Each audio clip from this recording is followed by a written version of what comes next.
Welcome to the grade 11 English language class of St. Peter's College, Colombo 4, Negombo branch. So today my lesson is based on word classes. In my previous presentation, we did a few word classes out of the 8 word classes. Today I'm going to do 2 competency levels regarding word classes, and my first competency level is based on determiners that comes in word classes, one of the 8 word classes. So what is a determiner? Determiners are not adjectives, but they are used with nouns. Now we'll see. Determiners are words that are used in front of nouns. You all know when it comes to nouns, the words which say something about the nouns are called adjectives. So they comes with the nouns. So determiners are not adjectives, but they come in front of nouns to indicate whether you are referring to something specific or whether you are referring something in general, right? The specific word, the word that is used as the determiner, if you are, whether you are specifically mentioning something about the noun, or whether you are just referring the noun to any kind of a noun, like we'll see. So determiners can be divided into 2 sections. One is specific determiner and the other one is general determiners. Now, when you take the word specific and general, even you can get the idea what this specific and general means. So, we move on to specific determiners. When you say that car, you are specifically referring to a certain car. It's not just come out of the blue, but just that you are referring to a certain car. That car, you are specifically mentioning about a car. So you use this word THAT, that, as a specific determiner. So the noun is car. Now here it's not describing the noun. It doesn't say something like that. It's not functioning as a noun, but here it functions as a specific determiner. You are specifically mentioning about that car. So that is here the word that is functioning as a specific determiner.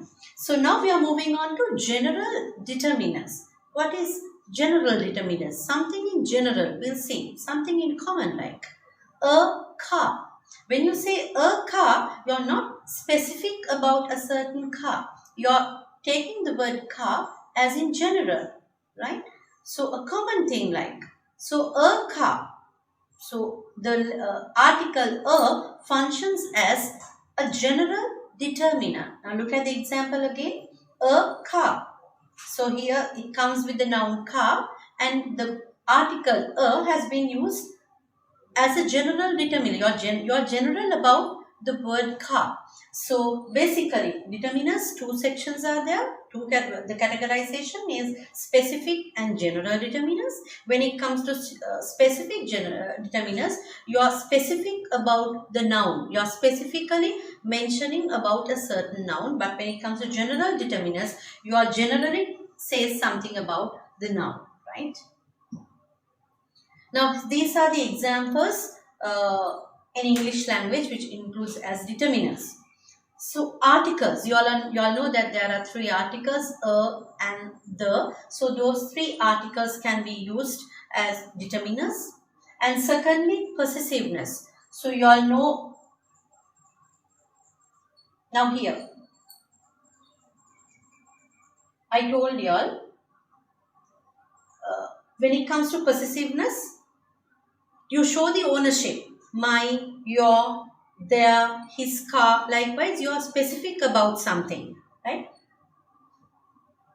Demonstrative. This, that, these, those. You all know about those words. Those are called demonstrative. Quantifiers, numbers. You show the amount, right? You show the amount. You are specifically mentioning the quantity. 1, 2, 3, 4. Or you are generally saying much, each, some, like that. And ordinals, first, second, third, like, okay. So now here, why do we use these determiners? Why do we use these determiners? To state the number of people, things, or the other nouns. To state the number of people or the things, right? These determiners can be used for that. To state possessiveness. These words can be used to state the possessiveness of the particular noun.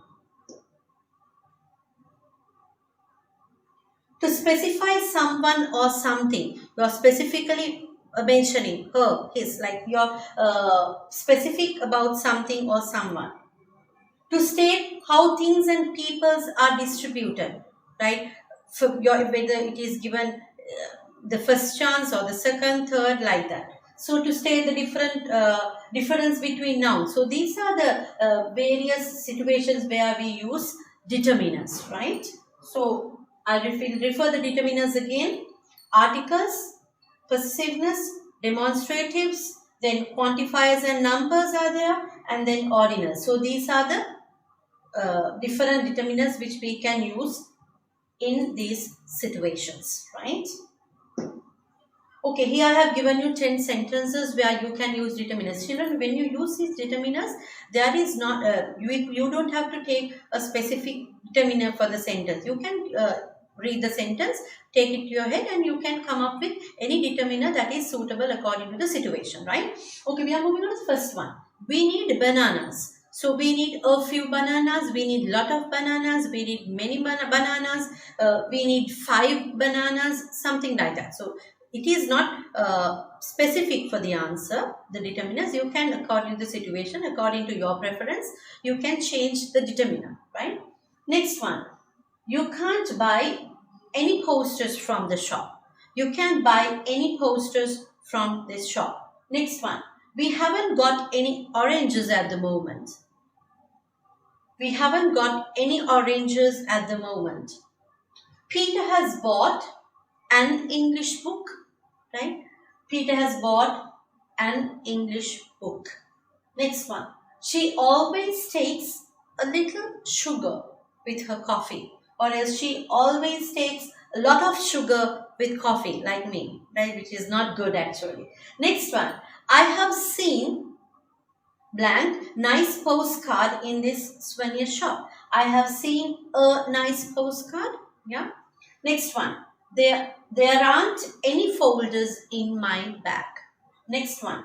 I bought the blank magazine that was published. I bought the first magazine that was published, can be taken. There is an apple on the table, right? Next one. Pam does not have blank pencils on her desk. What can be the answer? Pam does not have any pencils on her desk, or you can say Pam does not have many pencils on the, only a few, right? So according to your preference, you can change the determiner, right? Okay. Now we are moving on to my second competency level about pronouns, right? This is an important word class which comes under the word class lesson. So pronouns. What is a pronoun? Right?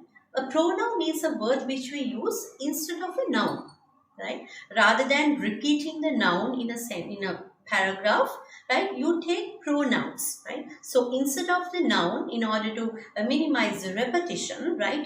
Get away with the repetition, you can use these pronouns. So basically, what is a pronoun?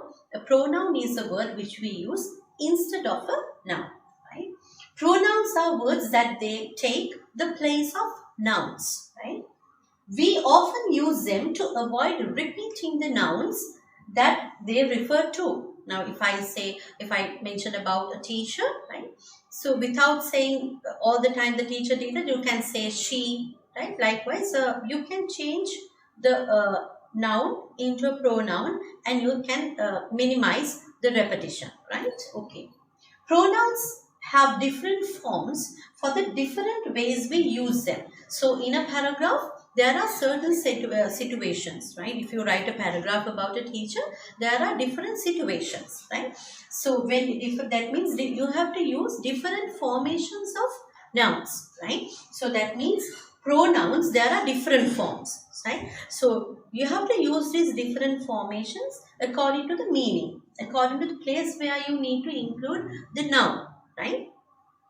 So now here I have given you the 5 types of pronouns. There are 5 types of pronouns. The first type is subject pronouns. You all know in a sentence, the subject comes to the top, right? When it comes to an active voice sentence, the subject comes to the top. So you can say the subject pronouns, and then you have these object pronouns, it's there. Object pronouns are there, and there's another one called possessive pronoun, right? So you have subject pronouns, object pronouns, possessive pronouns, and you have possessive adjectives, and lastly reflexive pronouns. So we'll one by one we'll go through this and identify what type of a pronoun this is, and what are the situations where we can use, and the examples for these particular types of pronouns. So there are 5 types of pronouns: subject pronouns,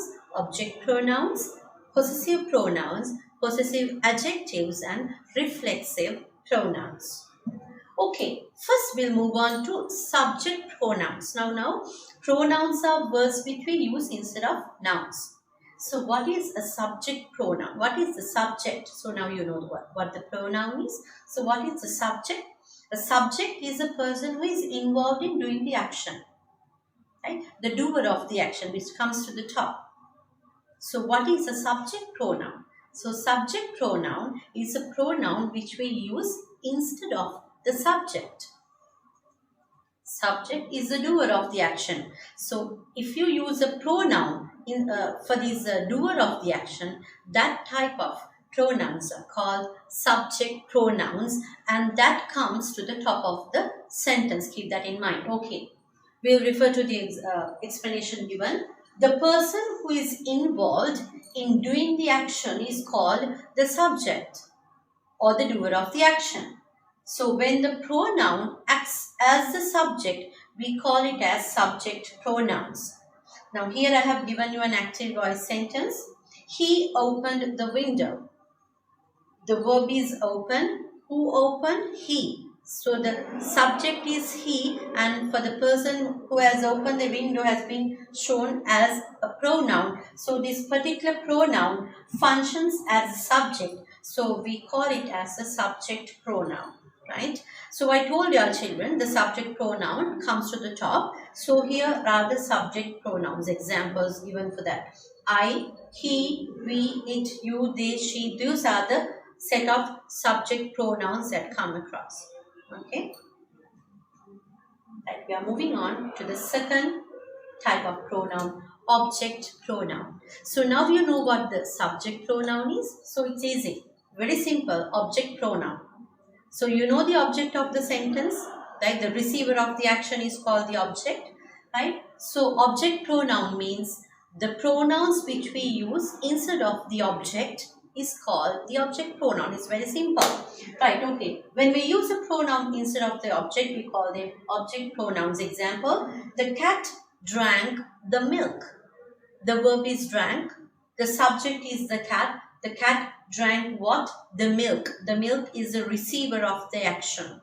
The milk is the receiver of the action drank, right? So the milk is called the object. So the word object is given here. Again, I have taken the example. The cat drank it. So instead of the milk, I have used the pronoun it.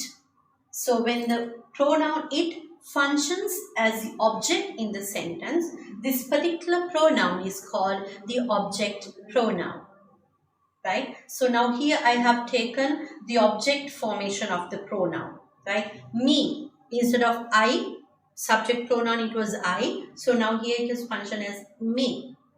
They, them. Then he as him. It, same thing. Then we as us. You also the same thing. Then she as her. Right? So these are the set of object pronouns. Right? Okay, now you know what the subject pronouns is. You know what the object pronouns is. So now we are moving on to possessive pronouns. Children, what is the word meaning of possess? You possess something. You own something, right? Possess means to show the ownership, right? So possessive pronouns, something to do with the possessiveness, something to show that you belong, something belongs to you, something like that. Okay, keeping that in mind, we'll move to the lesson. This shows that someone owns something. Possessive pronouns, this shows That means these set of pronouns shows that someone owns something. We'll refer to the example. This book is mine.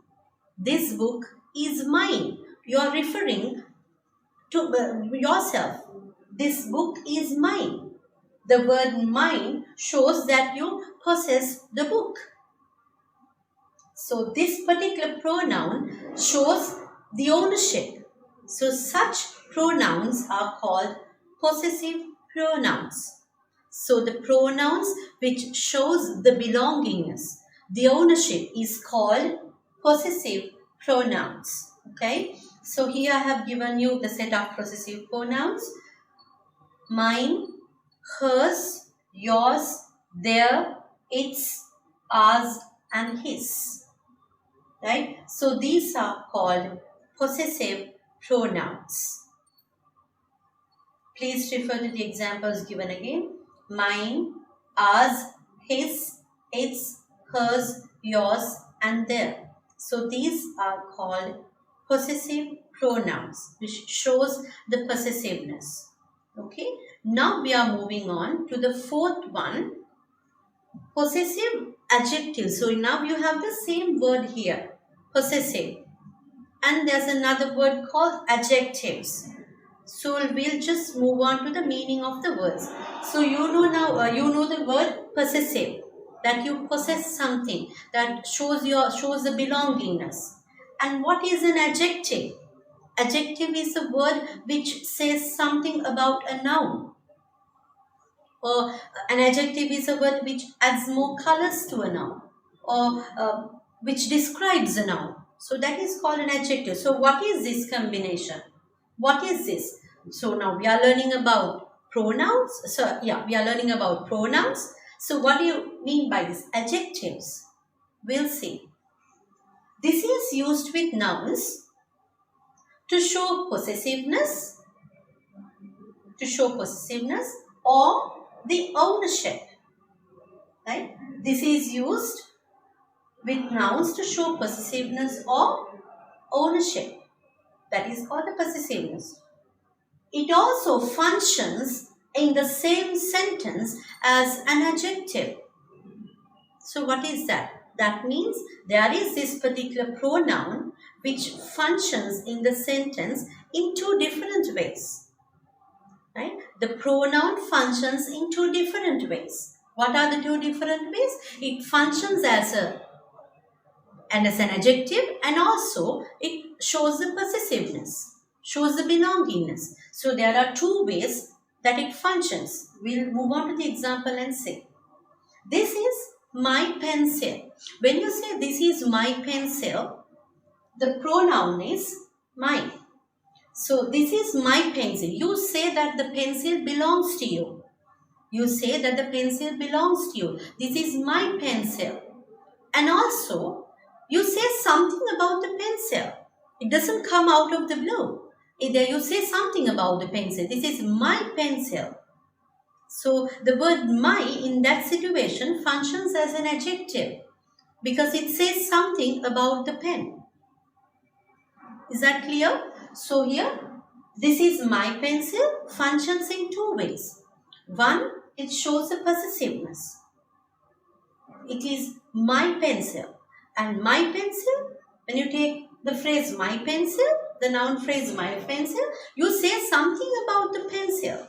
My pencil. So the pronoun my functions in two ways. It functions to show the possessiveness, and also it functions as an adjective. So such pronouns are called possessive adjectives. Possessive adjectives. Now here are the examples of possessive adjectives. Mine, our, his, its, her, your, and thir, their. Refer to the examples again. Mine, our, his, its, her, your, and their. So these are the examples for possessive adjectives. Next we are moving on to the last type of the pronoun, that is reflexive pronouns. What is reflection? What is the general meaning of reflection? Now you know what a reflection is, right? Okay. Now we'll move on. turn the action of the sentence back to the subject. Turns the action of the sentence back to the subject. So you know what a reflection is? It is somewhat close, right? Okay, we'll see. Turn the action to the sentence of the sentence back to the subject. I bought myself a pen. So what is the subject? I. So you're referring back. You move on to the reflection. I bought myself a pen. So the word myself refers to I. I bought myself a pen. So the word myself is called the reflexive pronoun here. Right? So if I say she bought what? She bought herself a pen. She is the subject, so you are referring back. You are reflecting. She bought herself a pen. They bought themselves pens. They bought themselves pens. Right? The word they themselves refers to the subject them. Okay? So they bought themselves pens. Okay? So now here these are the examples for reflexive pronouns. Myself, herself, itself, yourselves, or yourself, himself, themselves. So there is no any space between these two. My and self, one word, right? So these are the examples for reflexive pronouns. So we learned about determiners today, right? Different types of determiners. What are the examples? What are the different situations where we can use determiners? And secondly, we discussed about an important competence, another important competency level, that's regarding pronouns. Where we have 5 types of pronouns: subject pronouns, object pronouns, then possessive pronouns, possessive adjectives, and lastly we discussed about reflexive pronouns, right? Okay, so this is going to be the end of the presentation. So thank you so much for sparing your precious time with me. Enjoy your time, children. Have a blessed stay at home. God bless you.